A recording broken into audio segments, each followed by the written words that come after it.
সারা পৃথিবীতে বর্তমানে সবচেয়ে বেশি আলোড়ন সৃষ্টি করছে এআই না, আর্টিফিশিয়াল ইন্টেলিজেন্স। এটা নিয়ে একটা ভয়ঙ্কর তথ্য আগে দেই, এটা জানতে হবে। ম্যাসাচুসেটস ইনস্টিটিউট অফ টেকনোলজি তারা 54 জন শিক্ষার্থী বিভিন্ন বিশ্ববিদ্যালয় নিয়ে গবেষণাটা করছে। শিক্ষার্থীদেরকে তারা তিনটা ভাগ করছে। এই যে আপনারা এখানে 3 ভাগ আছেন, ভেরি নাইস, 1 2 3। 3 ভাগকে 3টা বুদ্ধি দিয়েছে। কি বুদ্ধি?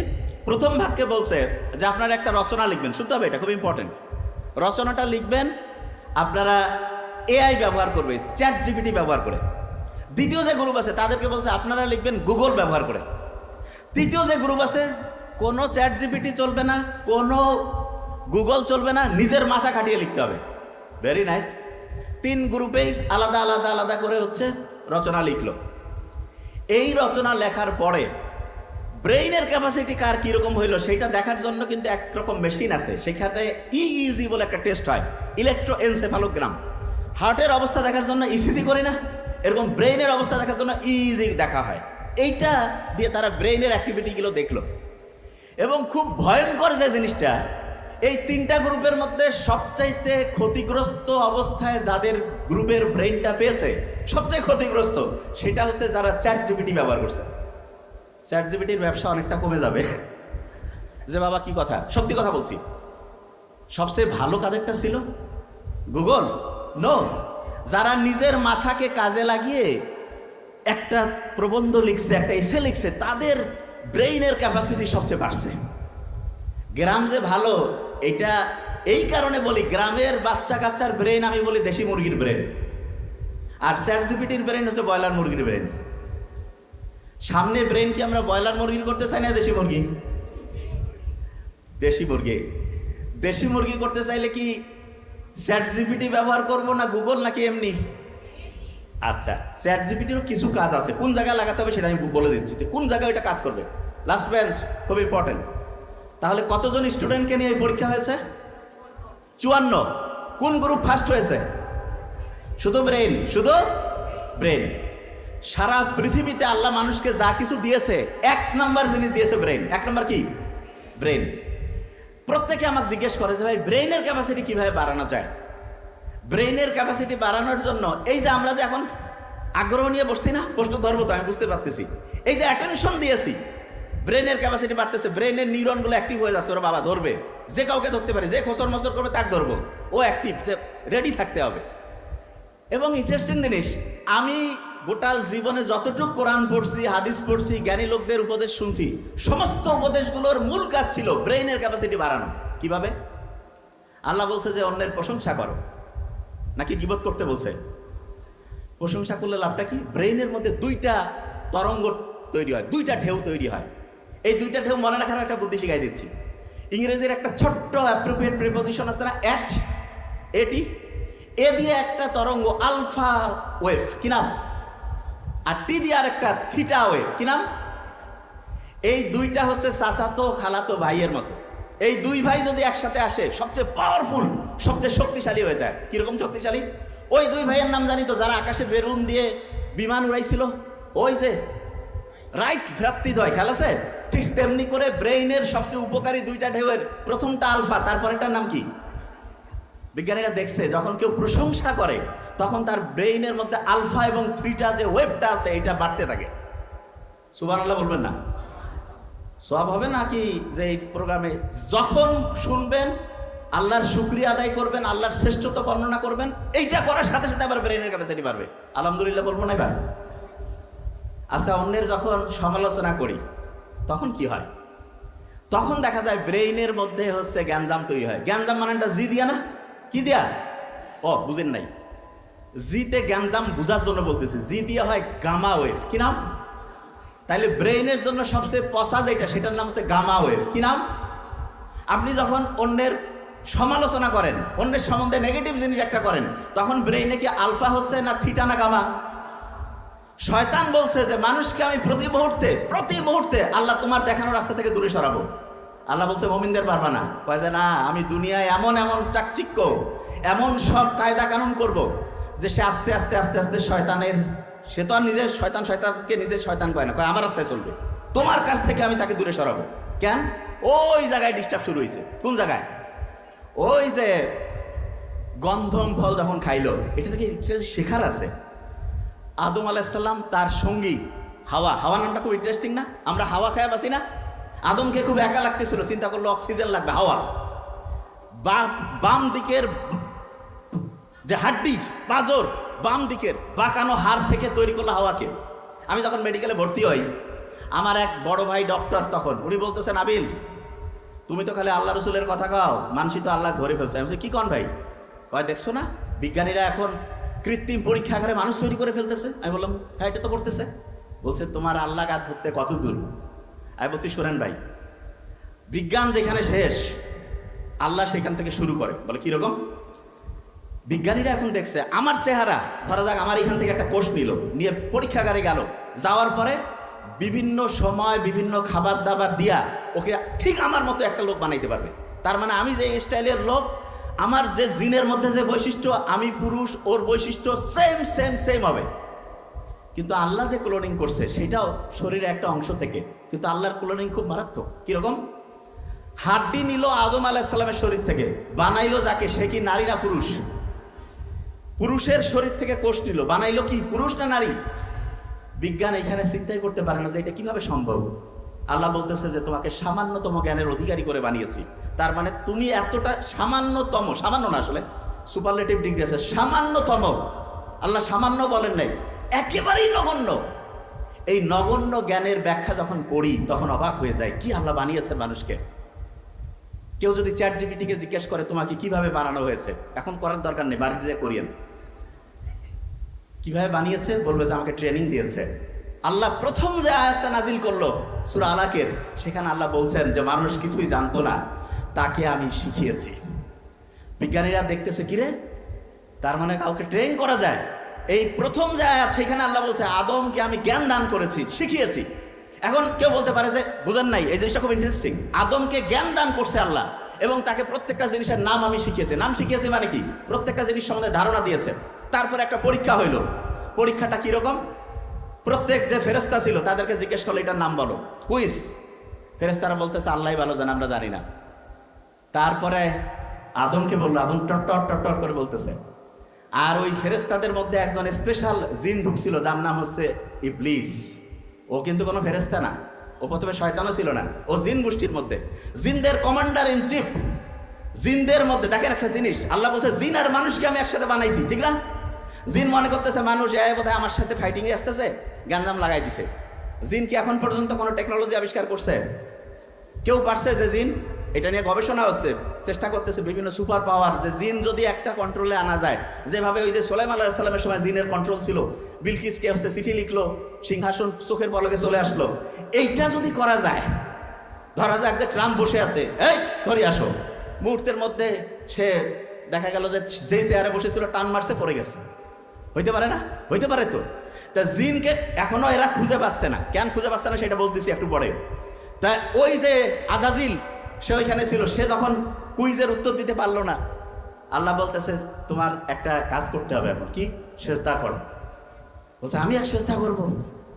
ওর খুব ইগোতে লাগলো। আল্লাহ বলছে যে কি তোমাকে বাধা দিচ্ছে? বলছে আমি আগুন থেকে তৈরি হয়েছে, আগুনের গতি ঊর্ধ্বমতি, আর মাটি থেকে ওনাকে বানাইছো, মাটি কেন আগুন সেজদা করবে? আল্লাহ বলছে তুমি অহংকার করলা। অহংকার হচ্ছে আল্লাহর চাদর, আল্লাহর হিজাব। এই যে তখন বলছে তুমি এখান থেকে বেরিয়ে যাও। তখন ও আল্লাহর কাছে কি বললো? যে আমাকে কিয়ামত পর্যন্ত হচ্ছে অবকাশ দাও। বলছে ঠিক আছে। আল্লাহ তো কাউকে চাইলে বেশি করে দেয়, সে যদি মাফ চাইতো আল্লাহ মাফ করে দিত। কিন্তু ওই যে শয়তান, নাম শুনলেই তো, কারো নাম শয়তান আছে নাকি? মিস্টার শয়তান নাম এমন কেউ রাখেও না, না?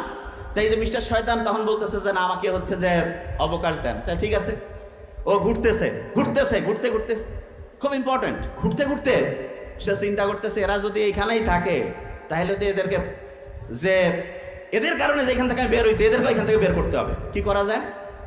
গন্ধম ফল খাওয়াইলো না, খাওয়ার পরে তারা পৃথিবীতে আসলো।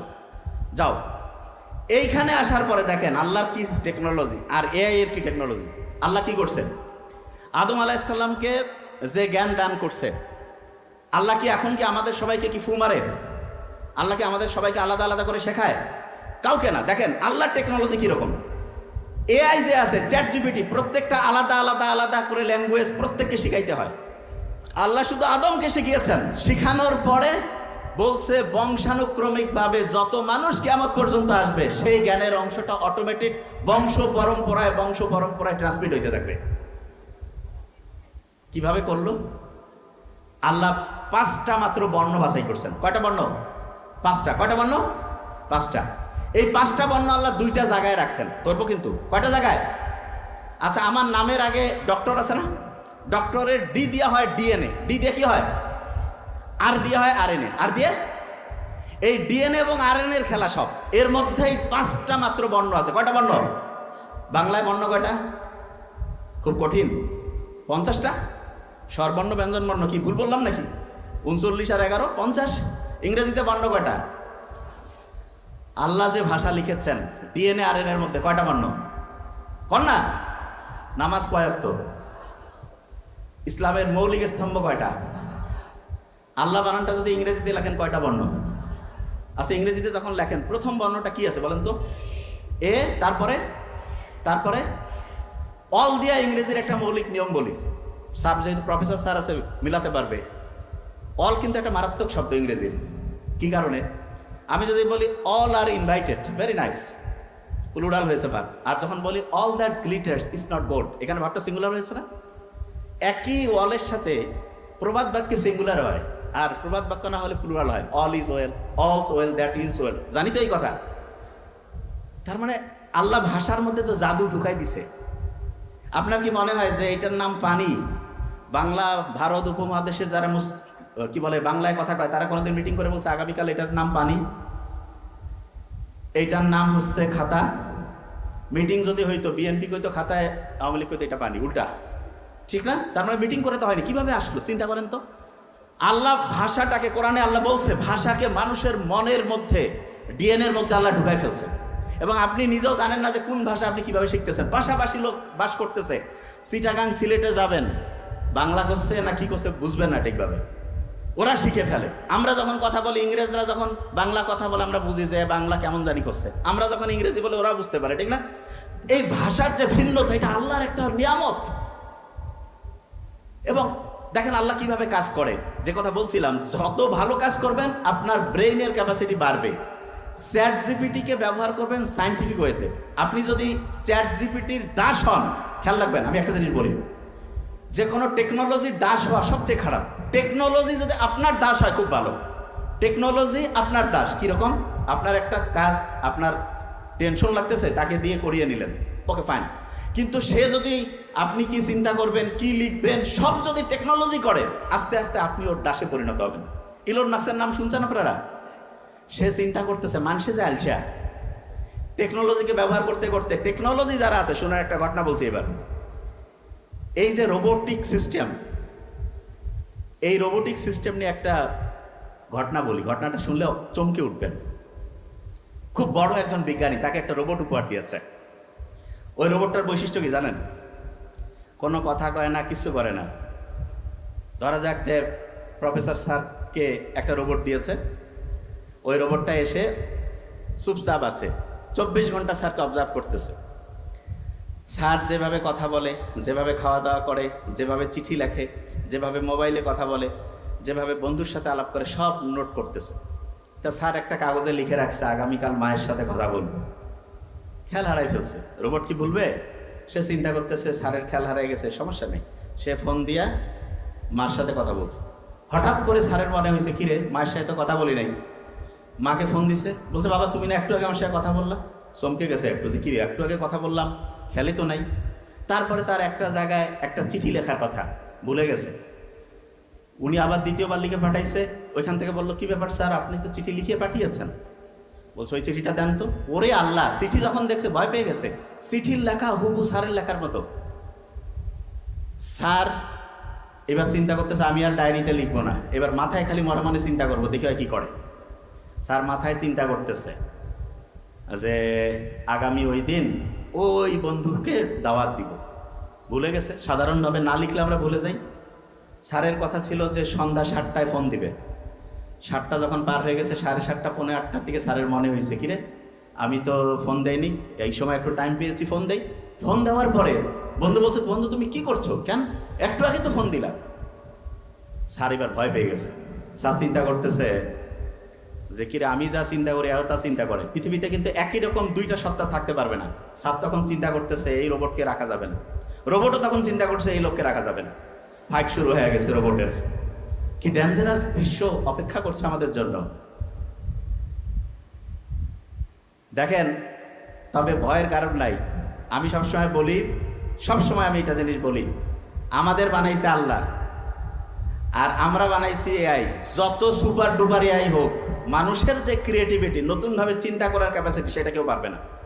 তা দুই প্রফেসরের এরকম আলোচনা হচ্ছে, বলতেছে একজন যে না মানুষ আগামীতে থাকতে পারবে না, আরেকজন বলতেছে না মানুষ জিতবে। তা দুই প্রফেসর বলছে ঠিক আছে পরীক্ষা হোক, দেখি কে জিততে পারে। দুইটা রোবট দুই পক্ষ থেকে আসছে, লাস্ট বেঞ্চ দুই পক্ষ থেকে। এক পক্ষ হচ্ছে মানুষের পক্ষ, যে মানুষ জিতবে, আরেক পক্ষ হচ্ছে যেন রোবট জিতবে। একই চেহারার দুইজন আসছে, সেম। এখন দুইজনের মধ্যে একজন হচ্ছে সত্যিকারের মানুষ, আরেকজন হচ্ছে সত্যিকারের রোবট, কিন্তু চেহারা সবকিছু একদম সেম। পরীক্ষা হবে যে কে জিততে পারে। প্রফেসর যেই প্রশ্ন করে দুইজনে উত্তর ঠিকভাবে দিতে থাকে। প্রফেসর যেই কাজে দেয়, খুব ট্যালেন্টেড তো, দুইজনে ঠিকভাবে করতেছে। প্রফেসর তাকে একটা প্রশ্ন, একটা বিষয় সম্বন্ধে উত্তর দিতে বলতেছে, ঠিকভাবে লিখে দিচ্ছে। তখন এই প্রফেসর, খুব জ্ঞানী মানুষ, চিন্তা করতেছে কি করলে কে মানুষ আর কে হচ্ছে রোবট, কিভাবে বের করবে। দুইজনকে দেয়, দুইজনে খুব স্কিলফুল, মানে সেম সেম টু সেম। তখন উনি ওনার এক বন্ধুকে ডাকছে, ডেকে বলছে বন্ধু আসো, একটা বুদ্ধি আছে। দুই বন্ধু বসছে, সামনে দুই রোবট, বের করতে হবে কে মানুষ কে সত্যিকারের রোবট। পাশের বন্ধুর সাথে সে গল্প করতেছে, লাস্ট বেঞ্চ 90 ডিগ্রি। পাশের বন্ধুর সাথে সে গল্প করতেছে, কি সেটা, যে বন্ধু খুব ভালো খবর আছে। কি খবর? আমার মা বাপ অ্যাক্সিডেন্টে মারা গেছে। তাই হেসে হেসে যখন এই কথা বলতেছে এবং সে বলতেছে মা মারা গেছে, খুব খুশি হাসি। যে সত্যিকারের রোবট সেও হাসতেছে, কারণ তাকে শিখাইছে হাসলে হাসতে হবে, ভদ্র তো, কানলে কানতে হবে। আর যে মানুষ সে তো জানে এই লোকটা অ্যাক্সিডেন্টে মা বাপ মারা গেছে, হাসতেছে, তার মানে পাগল হয়ে গেছে। ও তাকে বুকে জড়ায় ধরছে। যখন ও বুকে জড়ায় ধরছে তখন ওই বিজ্ঞানী বলতেছে এ হচ্ছে খাঁটি মানুষ আর হচ্ছে রোবট। বুঝা গেছে? তার মানে মানুষের সবচেয়ে পাওয়ারফুল জিনিস হচ্ছে অন্যের প্রতি সহমর্মিতা, অন্যের প্রতি এই যে মানুষের সাথে মানুষের যে বন্ডিং, এটা দুনিয়ার সবচেয়ে সেরা জিনিস।